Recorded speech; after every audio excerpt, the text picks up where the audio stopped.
Ingelela ekuseni ngesabatha. Amen. Ubaba umshumayeli ke uyeza khona sakulungisa. Amen. Ucelileke wacela ihlathuthe embili kubikhulume baba uGumede nobaba uSibani. Wayesethi ke asiceleke futhi sibakhumbuze ukuthi njengoba abamshumayeli bathuma inkonzo inyanga umhlangano bangakhuluma ukuthi ebuhleni sahlangana nani noma saba ngobani kodwa nje bakuthathe abantu abasethempelini bababeke eKenani. Amen. Bakhulume nje ngoNkulunkulu kuphela. Amen. Kukhona indawana nje nami engiyithandayo ukuthi ngidlule kuyo banikele umbongo bahlale basondelelana ukuthi njengoba kuyinyanga umhlangano inyanga uNkulunkulu asuke seduze kwabantu nemindeni yabantu iseduze kwemindeni yabo ngoba noNkulunkulu kusuke kuyinyanga okukhulunywa ngayo noNkulunkulu kuthethwa amacala. Kukhona izwi elilikhulunywa babumshumayeli mayenza inkonzo yamakhandlela athi uma ulayitha amakhandlela usuke ukhumbula imindeni yakini esesigodini. Ngesonto sivuke ebuhleni siyahamba siyogeza noma siyobhava. Kukhona inhlathuthe besihamba nayo iyaxoxa mhlambe nawe lenkinga unayo mhlambe nami lenkinga nginayo. Ithi lenhlathuthe uma ixoxa lapha ithi ekhaya bengenza umsebenzi ngihlabe imbuzi eziwu-30 ngenza umsebenzi izinto zami zavele zaba wese. Ngabuya ngazohlala iy'nkomo eziwu-11 kwavele kwaba mnyama kakhulu.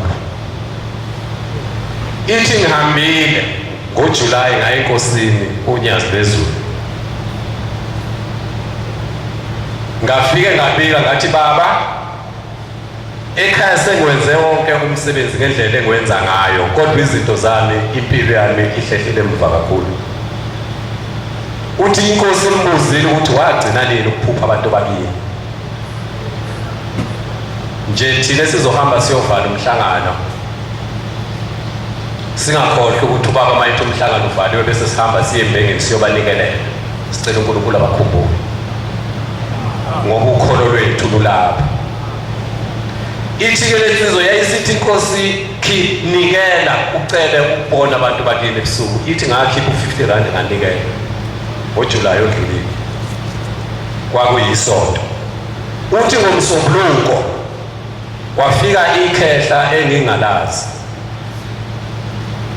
lafika leli khehla lathi kimi lapha esihleli khona kufika uShembe. Wathi uShembe kaduze kuye uzosimangalela ukuthi asikunakile imisebenzi oyenzayo uhlaba imbuzi eziwu-30 wahlaba iy'nkomo eziwu-11 kodwa impilo yakhe ayiye emuva. Ithi-ke ngithunywa umndeni wakini ukuthi ngizokutshela ukuthi yonke imisebenzi ekade uyenza bayayibona kodwa bengafiki kubo. Le misebenzi uyenza bayayibona uyenza ekhaya kodwa kube ibingafiki ngoba lapha abakhona basemaweni yonke imindeni yakini mayifa ishone emaweni akekho umuntu wakini ofika ezulwini. Njengoba uShembe-ke usufikile kuyena uthe uShembe ucela uyosikhipha kuleli yawa esihleli kulo umndeni wonke wakini uhleli kuleli aliwa bese usibuyisele ekhaya uzothi uma wenza umsebenzi nathi sesisekhaya. Ithi lensizwa bengingakunakile mina bekuhle ngenza umsebenzi ngihlaba kanti ngihlabela abantu abangekho ekhaya. Ibheke le ndawana ethi lomkhulu umuntu wakini mayefa kayezulwini bonke abantu bakini abafayo baya lapha kithi phansi kwamawa lapha esihleli khona imisebenzi yonke oyenzayo uyayenza nje kodwa ayifikeleli kithi. ngithi angikukhulume lokho ngoba inyanga leyo yokukhuluma noNkulunkulu, inyanga yokukhuluma nemindeni. Ngikuzwile lensizwa ikhuluma ithi ngithe mase ngibuyele enkosini sengiyobonga, yayisithi inkosi banikelele kubakhiphe esigodini sosizi bese uyahamba uyokwenza umsebenzi. Ithi wenzile umsebenzi, izinto zawo seziyakhanya. Amen. Labo babushumayela abakhulu bahlala enkonzweni.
ngiyayikhetha inkosi enkulu yasehleni uNazaretha.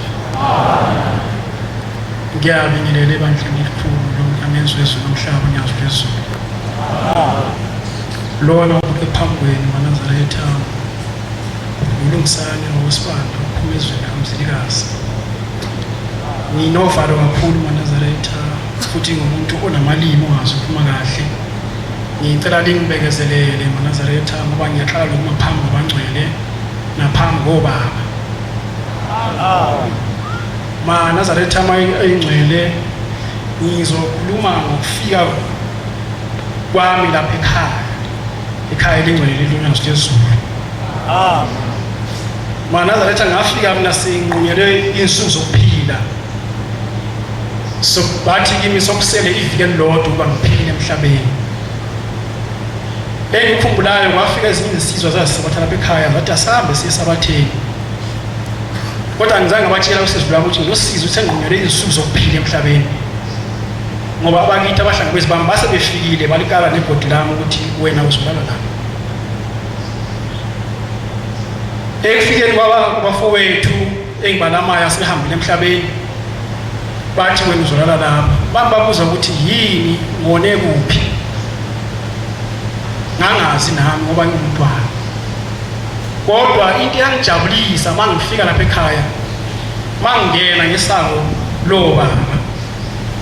Ngahlangana namakhehla amabili abonwa ngicabanga ukuthi babonwa mina ngedwa. Hayi amabili nje enintshebe ezimhlophe semadala. Bathi namhlanje mfana wami ufikile lapho esifuna ufike khona. Usizo lwakho lonkonalo siyakuqeda namhlanje. Ngangazi ukuthi ukhozwa kanjani. Kanti lamakhehla athi mangithi ngisabhekile ngabheka ngamehlo ayanyamalala lapha esangweni leHla Lesotho. Ayibuza ukuthi kanti kwenze njani. Ngomsombuluko owalandulela lesabathe ngafika ngalo la ekhaya. Ngiyasebenza ngisemsebenzini nje makushaya ikhathi zofo. Khamobuli baba nje omuhle. Omuhle kakhulu namakhosi asiphakeme angiwazi kahle leso sikhathi. Maye qhamuka kimi uthi wena mfana ukhonzaphi? Ithi mina baba ngikhonza ukuthi akukhona lapho engingaya khona ngesabathe. Athi uyabona njengamanje lapho wathi uye khona ungaphindi futhi uphume khona. Yethuka uManazaretha ngathi uthini ubaba? Wasesithi kimi ngicela unikele ngo2 ukhuluma la ngibhekile lo baba. Ngithawu baba ngoba abantu baningi kangaka lapha abantu futhi baningi abantu abasebenza kahle. Wacela u2 ngicela ukunike u5. Wathi cha wena mfana ngibona inhliziyo yakho ngiqhamuka nilapha ekhoneni. Ngathi ngathi ukhona umuntu ozibona inhliziyo yomuntu. Athi ukhona umuntu ozibona inhliziyo yomuntu eqhamuka ebala nje ibanga elikude kakhulu athi mfana bonke laba baningi badlula banemali eningi kakhulu kodwa wena ngibona inhliziyo yakho ikude. Ngase nginikela ngo2. Uthi ngiyaqala futhi ufike lapho ngiyagcina. Ngiyethuka uManazaretha ngoba la kufike kubizwa kwala ekhaya sibiza ngendlela ezihlukene. Futhi uNkulunkulu uziveza ngokuhlukahlukana kodwa uNkulunkulu emunye uNyazwi lezulu.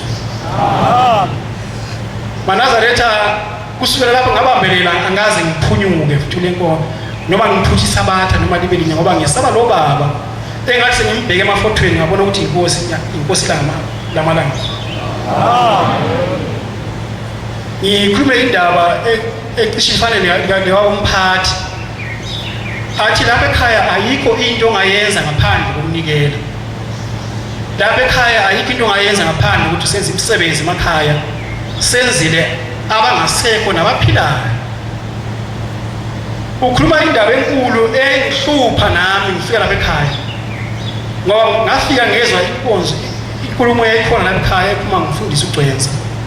Wathi ayikho into ongayenza phambi kaNkulunkulu ngaphandle kokunikela. Waqhamisa khona kakhulu kuyo wathi ayikho into ongayenza lapha ekhaya ngaphandle kokunikela kuJehova. Umphathi ukhuluma ngokunikela imideni. Nganikela nami ngokufundiswa la ekhaya ukuthi kunikela kanjani, kuhanjwa kanjani. Ngayenza imisebenzi ekhaya. Ngiyenza imisebenzi ekhaya futhi ngokuyala ngibaba uShumayeli osifundisayo ukuthi imisebenzi ekhaya yenziwa kanjani. Asifundele uManazaretha ukuthi imisebenzi ekhaya yenziwa kanjani. Kungenzeka futhi kube uNazaretha kini wedwa noma ezweni lakini wedwa. Ngesinye isikhathi ushembe ufuna ukukholwa kwakho ukuthi uyamethemba na uNkulunkulu omkhonzayo. Mina mina maNazaretha ngisuka njengoba ngichaze ukuthi nje ngisuka kude ngase ngiyakwenza umsebenzi ukhona umsebenzi wangihlupa ngithi ngizokwenza bageza kanjani abakithi abalethini nomhlaba ngaya entabeni ihlangakazi baba njengomnyaka kagcina ngawo ngafika ngathi baba ngicela ukuyageza abakithi babikele ukuthi sengiyiNazaretha uNkulunkulu wathi inkosi ibusa akasangaphuma okuningiwe ngase ngithi baba angazi ngizobona ngani uNkulunkulu nami lalo bisilizulu lithi ekhaya wathi uzobona ngemvula ngizoba sengifikile nawe yafika nginikela lapha ethempelini ngathi baba uShumayeli ngicela ingilosi sageza imideni yakithi lethu nomhlaba ngafika ekhaya ngabike ebadaleni ngoba la ekhaya noma usukholwa uyabahlonipha abazali bakho noma bengakholwa amen ihlonipho esifundiswa la ekhaya maNazaretha ngawenza-ke umsebenzi ngokuyalelwa nangokufundiswa la ekhaya ngacela futhi emdenini ukuthi akuyibona abakhokhela umsebenzi ngoba mina ngiyingane kodwa ngokuthunywa la ekhaya nakulandela izimiso zala ekhaya ukuthi umsebenzi wenziwa njani wathi asiwazi umsebenzi onje siyaqala mase siwenzile siqala sasaqala ukuge sikhokho zabathathu imbuzi yokumgeza ngaphandle komuzi yokumngenisa ekhaya yokumpha isidlo sakhaya sithe masiqeda kwenza lowo msebenzi waqhamuka uthimba lamakhosazana lwahlaba ngehla komuzi lwahlaba ngapha ngemfundo wonke umuntu waphuza ingcwele ekhaya wathi siyaqala ukubona ukuthi ngathi uNkulunkulu engimkhonzayo unjalo ungithembisile ukuthi ngizobona ngemvula ngoba imvula yani ubusuku bonke maNazaretha ngabona uNkulunkulu nami base kungihlupha ukuthi ngoba manje njengoba sesinikele le sithi sifuna ukubona khokho bethu ukuthi baphi siyabanikela sibacela uNkulunkulu sithi uNkulunkulu bakhumbule bapho khokho bethu nabazali bethu yangihlupha lena ngase ngifundiswa ukuthi ekhaya ukuthi la ekhaya uyacela ukubona abazali bakho ukuthi baphi kakhulukazi ngase ngibona omama ogogo nokhokhokazi babona inkaba inhlangakazi bihla ngekhethi nesibe zenhlangakazi ngathi bapho baba ngoba singumndeni omkhulu yangihlupha lento nganikela lapha ekhaya futhi la ekhaya mawungakazi uphe umshumayeli isipho angeke ngisho ngoba ngiyingane uma ngakwenzi kwenze Nazaretha wengcwele ngoba umshumayeli wakho ezulwini umshumayeli wakho emhlabeni mina umshumayeli ngangazi ukuthi uyangazi ngegama kodwa ngalelo langa wafika ungibiza ngegama wathi inkosi ngayizulu yakubiza ngase ngiyayilandela yathi wena mfana ukhala ukuthi bapha okhokho bakho ufuna ukubona uyihlo omkhulu ngathi inkosi yamakhosi inkosi yezulu nomhlaba wangidonsa wathi kodwa-ke wena mfana ngoba uzoyithuka kakhulu uzodonsa isihogo sabantu bakini kuphela sodwa ngikukhombise sona ngaqala kwesodaka ababona obaba beyibuka isilo sasilapho maNazaretha sikhulu kakhulu ingakho la ekhaya sifundisa ukuthi sibakhumbule njalo sibanikele njalo futhi la ekhaya bakushumayeli wasibusisa ngoba ikhona imbenge yabantu abadala ngathi kusenjalo inkosi yathi asidlule wena mfana sengifuna ukukhomba uyihlo ukuthi kuphi ngathi ubaba ehleli phakathi kwamadwala amabili ikhanda liphakathi ngakhala ngathi uNkulunkulu umuntu onje unikelwa kanjani wathi njengoba enje icala nalo anginalo icala engimbeke lona icala analo ukuthi akakazange ukushaya umthetho emzini kayihlo etho umkhulu athi oma babezenzela bezumathanda emzini wobaba sikuqaphele maNazaretha kuyingozi kakhulu ungahloniphi emzini esizalwa kuyo noma emzini omakoti bafikela kuyona ngoba lelo cala uNkulunkulu uthi akalithethi yena lithethwa ngumndeni uthi ukuze bakhululwe lapha ekhaya umndeni ofanele uthethe lelo cala manje mangithi ngifuna ukuba mkhulu ozala yena ubaba ngamthola na isihlahla sincamle phakathi kuye impande ziphumele ngaphandle uyakhala isinto esikhala lapho sikhulu kakhulu nalo icala elilodwa alikhulumayo ukuthi wefike kushaya umthetho emzini ayile. MaNazaretha njengoba ngichazile angiyena futhi umuntu okwazi ukukhuluma indaba, kodwa ngiveza lelo thuba nje uNkulunkulu angibonisa lona ukuthi basizwa kanjani abantu abakulolu sizi, ngoba ngathi mina Nkosi ngomnikelo wenkomo yini, wathi inkomo yakho ayizukusiza lutho.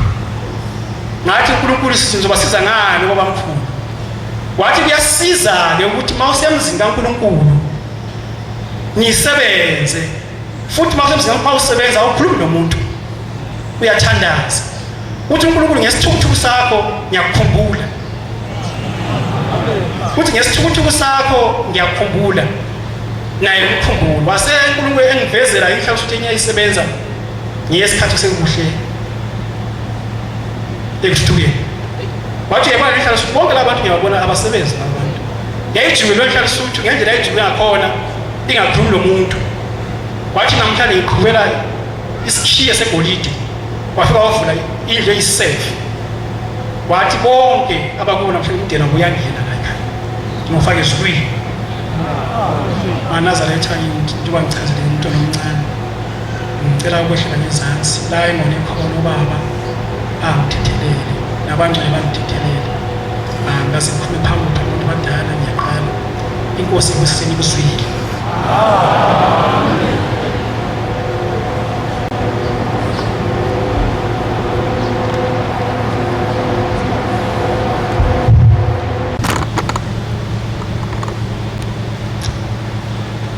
Wafika izazi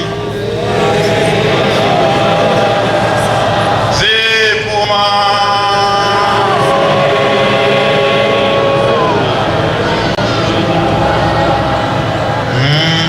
wafika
Inikeza indaba enkulu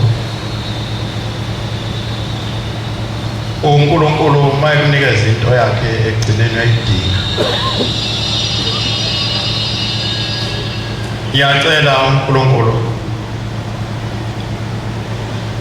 wakithi kwaGumede nowasekhaya kumama uMkhwanazi noNkulunkulu umnikazi wentaba eKhenani noNkulunkulu wasebuhleni Shembo ingcwele angiphe ukuba ngikhulume. Ngizoyikha phakathi ngoba abafowethu nodadewethu nomame bake bayithu kuyithatha indaba. Cela ukuyiqala laphana baba afike wadlulisa khona amakhosazana intaba yapheza.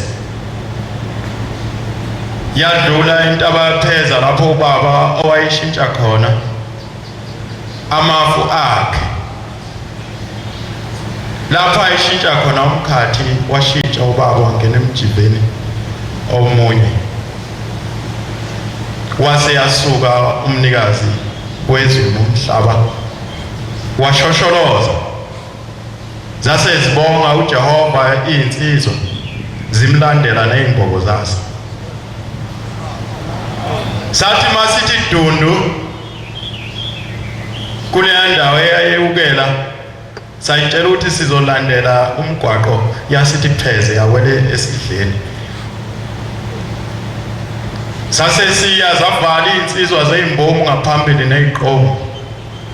Zawubamba umkhumbi wathi uyaphusha zawuvala wavaleka nezezimbogo. Liyana izulu linemvula emnandi liyakhifizela. Ayibandi kayishisi kahle. Uyahamba nje kuyokhululeke. Uma ziphakathi nendawo intaba yasho ukuthi lapha ngiyashelela. Zase ziphusha insizwe ezingemuva kwathiwa kahle ningaphushi kwaphela ukuhlabelela. Zavala ephambili zaphusha ezingemuva zawo. Wakhuma umkhumbi kwakuyela eceleni kwezimbomu zase ziyinsizwe.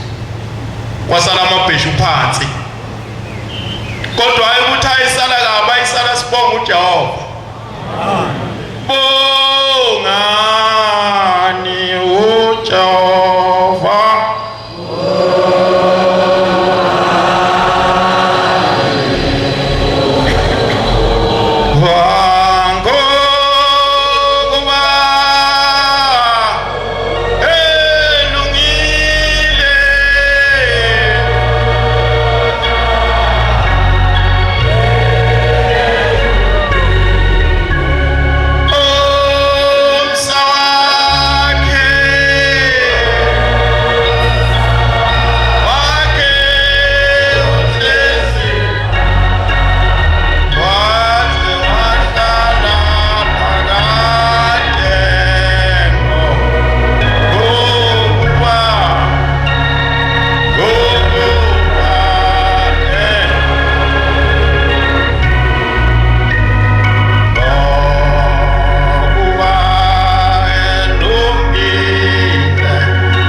uNkulunkulu ziwa kunqamuka amabhisho ehleka amakhosazana ngaphezulu kwentaba ethi hameni uyingcwele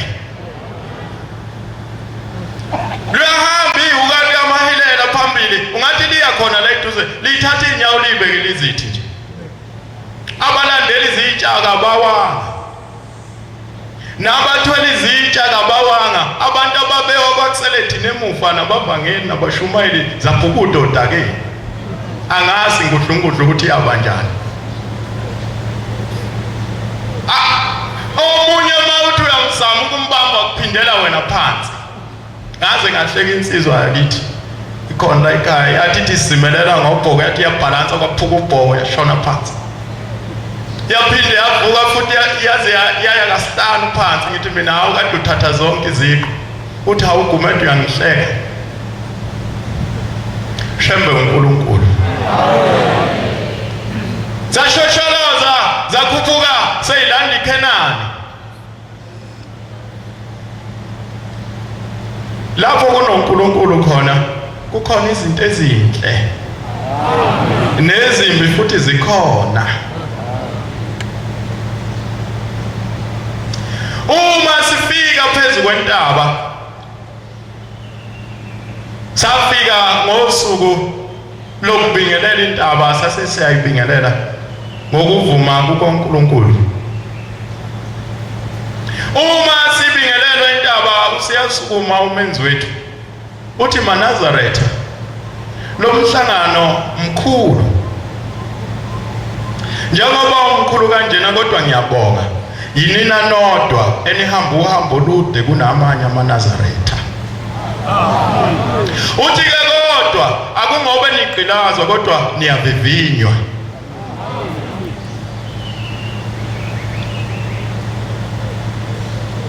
Wabusugeleza umkhumbi kaThixo esevalile ukubingelela intaba sase sibuyela emuva.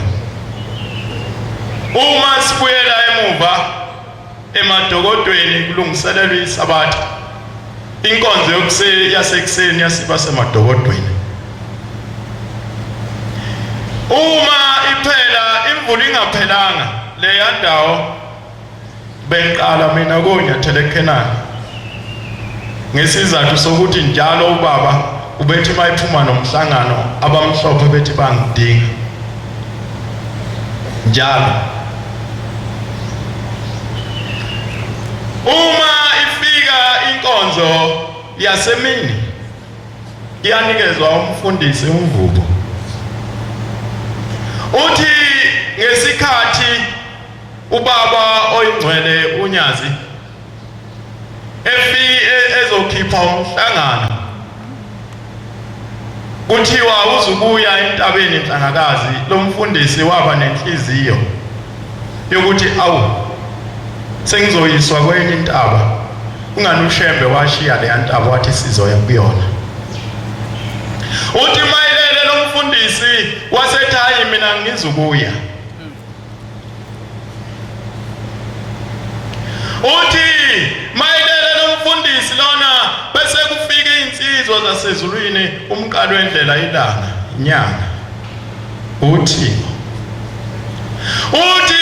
bese fakwa izibuko zasezulwini bese bona lezi insizwa ezingcwele zibamba intaba Nhlangakazi zibamba ngamaketango zibambisene zihamba nayo zibhekise eKhenani. Uthi bavuka lo mfundisi wathi awu sengiyahamba sengibonile ukuthi uNkulunkulu kuphi. Uthi-ke umfundisi njengoba sila entabeni size ukuzozwa iziyalo nemithetho kaNkulunkulu.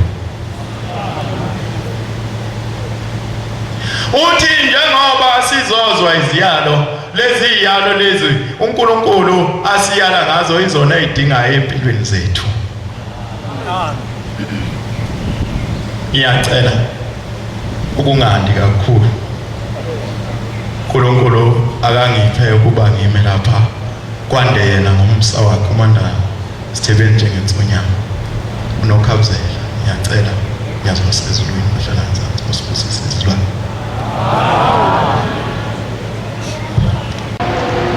Siyabonga amazwi esiwaphiwe amakhosana onyazi basezulwini. Indaba ezimnandi lezi futhi indaba ezinesexwayiso phakathi ukuthi njengoba silapha nje kasizizela kodwa kukhona okuyibona abasilethile. Ngizocela ukuba sibuyisele umsebenzi kaNkulunkulu ngesihlabelelo sika-2:8. Inkosi ibusise ukufama kokathwe.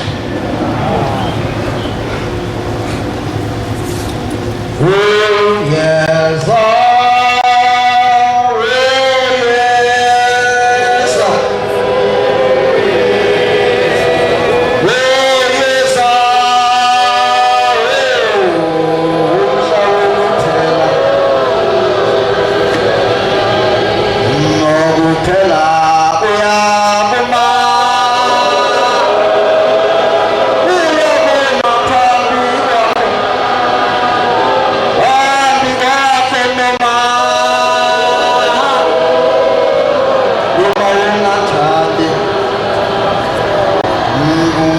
Yeah.